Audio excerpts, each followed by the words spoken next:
안녕하세요. 버려지는 뉴스를 주워 담아 한 방에 쭉 뽑아드리는 본격 뉴스 재활용 프로그램 우구리의 이면지 4탄입니다. 최근 한국 뉴스가 난리가 났어요. 다크웹으로 불리는 우리가 알 수 없는 그런 이상한 웹사이트에서 아동 청소년 야동을 판매한 손씨에 대한 이야기예요. 아동 청소년 야동 말 그대로 미성년자가 화면에 나온 야동이에요.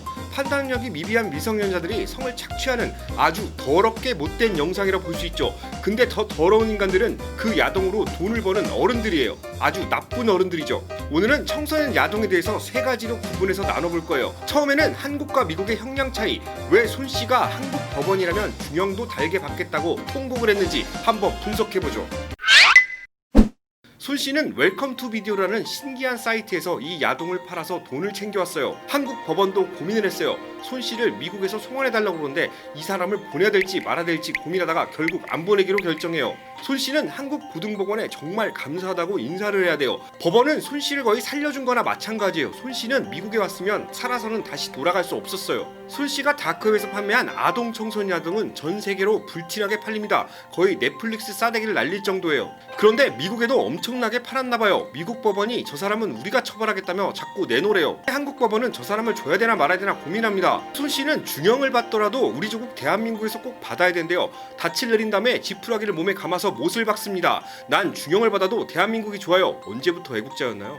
정말 죄송하게 생각하고 있고 앞으로 처벌이 남아있는 것도 하겠습니다. 정말 죄송합니다. 손씨가 애국자로 변신한 건 바로 양국의 형량 차이에 있어요. 미국과 한국의 형량 차이는 정말 어마무시합니다. 이 사건을 계기로 한국과 미국의 형량 차이를 좀 알아보죠. 만약에 미국에서 아동 청소년이 나오는 야동을 가지고 있다가 적발이 되면 판사들은 보통 100년, 어쩔 땐 400년까지 때려요. 손씨는 이런 야동을 판매한 사람이기 때문에 이 사람들보다 더 형량이 대단할 겁니다. 아마 3대를 거쳐도 감옥에서 나올 수 없을 거예요. 미국은 병과주의에 따라 형량을 정합니다. 병과주의가 뭐냐면 여러 개의 범죄를 저질렀을 때 한 건 한 건마다 모든 형량을 더해서 최종적으로 형량을 때리는 거예요. 거의 누적제도라고 볼 수 있죠. 예를 들어 손씨가 아동 청소에 나오는 야동 100편을 가지고 있다고 봅시다. 뭐 100편만 있겠습니까? 몇만 편 되겠죠. 거의 컬렉션이에요.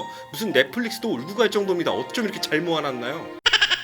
그런데 손씨가 미국 법원에서 판결을 받는다고 봅시다. 미국 법원은 보통 아동 청소년 야동을 소지만 했을 경우 한 편당 5년을 때립니다. 그럼 100편이 갖고 있으면 500년을 받는 거예요. 무슨 조선왕조입니까? 이놈! 그런데 이분도 굉장히 똑똑한가 봐요. 미국의 법을 너무너무 잘 알고 있었어요. 변호사도 따따블로 붙였나 봐요. 절대 미국에 가지 말래요. 그래서 한국 법원에 가서 이건 난 안 된다고, 난 무조건 한국에서 중형을 받아도 좋고 뭘 받아도 좋으니까 제발 남게 해달라고 닻을 내리고 난리를 칩니다. 난 애국자인가 봐요. 대한민국이 최고예요.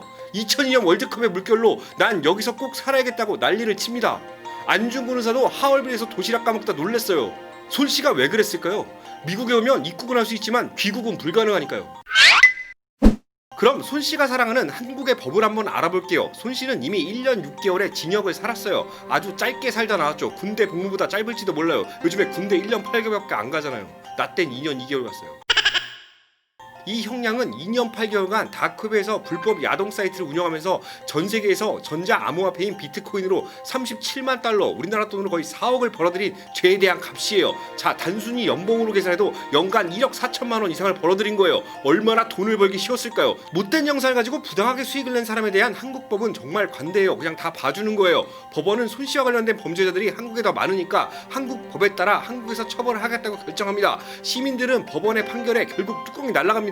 어떻게 그렇게 나쁜 짓을 하고 그렇게 물처벌을 받는 거예요? 국민들의 분한 마음을 전달하는 청와대 게시판에 이 판결을 내린 강영수 부장판사의 대법관 후보 자격을 제발 박탈해라는 청원이 올려진 지 단 하루 만에 20만 명을 돌파하더니 결국 40만 명을 돌파했습니다. 지금은 거의 60만 명을 돌파할지도 몰라요. 강영수 부장판사는 어디 있는 건가요?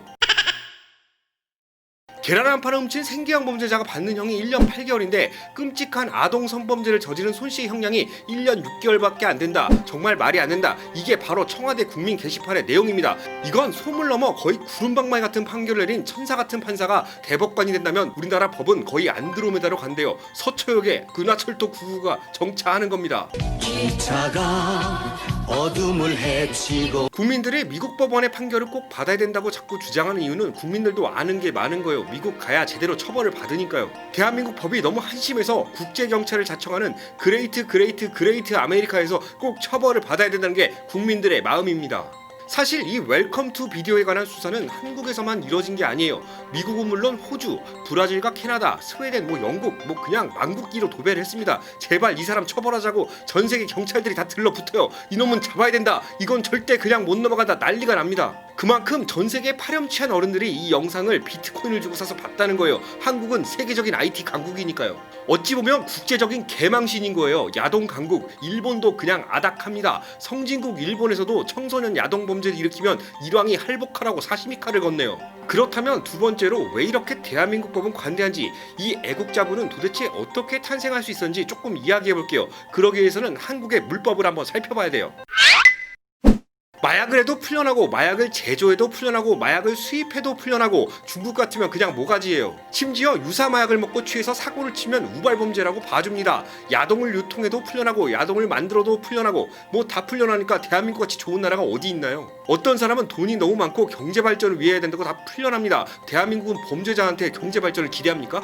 한국법이 이렇게 물같다 보니까 강력한 미국법을 역이용하는 경우도 있어요. 보통 불쌍한 사람들, 억울한 사람들이 미국에다 난리를 치죠. 미국 맨날 어디까지 가봤냐고 외치는 땅콩항공 사건만 봐도 창진박 사무장이 왜 미국 법원에 소장을 제출했을까요? 샌프란시스코 공항에 추락해 트라우마를 겪은 아시아나항공 승무원들은 왜 미국 법원에다 꼭 소송을 했을까요? 이들조차도 한국 법은 물법이고 결국 기업 편을 들어줄 거라는 강한 불신이 깔려 있었던 거예요. 일반적으로 미국은 기업 편이 아닌 노동자 편입니다. 그냥 안토니오도 돕고 박씨도 돕고 다 도와줘야 돼요. 약자를 보호하는 걸 당연하게 생각합니다.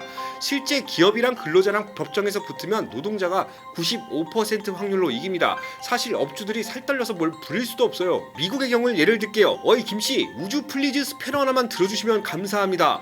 이런 식으로 가야지. 어이 김씨, 거기 스패너 하나 던져. 아니 눈깔이 뼈어? 안 보여? 당신 뭐하는 사람이야? 도대체 뭐하고 있는 거야? 이렇게 되는 순간 그분은 실형이에요.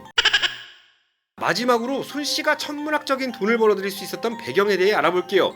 다크웹은 암호화를 통해 철통 보안이 보장되는 매우 특수한 인터넷 환경이에요. 우리가 살면서 접해보기 쉽지 않은 그런 환경이죠. 우리가 쓰는 인터넷 익스플로러나 사파리, 크롬 브라우저가 아닌 토르 브라우저로 접속해야 돼요. 일반인들은 절대 한 번도 접속해보지 않은 매우 신비스러운 곳입니다. 제 뒤에 보이는 화면이 바로 토르 브라우저의 검색 환경이에요. 다른 컴퓨터로 암호화된 데이터를 보내기 때문에 어떤 컴퓨터가 그 사람에게 정보를 보내는지 알 수가 없어요. 이렇게 계속 패스해서 전해주다 보니까 결국 정보가 도착하는 곳에서 추적해보면 마지막에 정보를 보낸 IP 주소만 떠요. 완전 보안이 철저한 거죠. 추적할래야 추적할 수가 없어요. 양파처럼 까도 안 나온다고 해서 아이콘마저도 심지어 양파예요.